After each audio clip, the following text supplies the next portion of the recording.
Hello everyone, another Ulam recipe for a rainy day. This is a common dish what we called Cinnabon na isda. Lipu fish soup.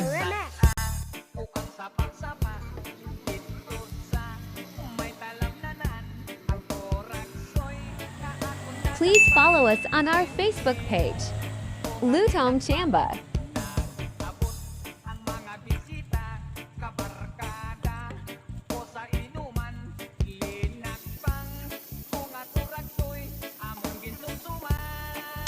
And please subscribe our YouTube channel, Lutong Chamba. Then hit the notification bell.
Thank you for watching and happy cooking. See you all in my next upload. Amping Ta Kanune. God bless.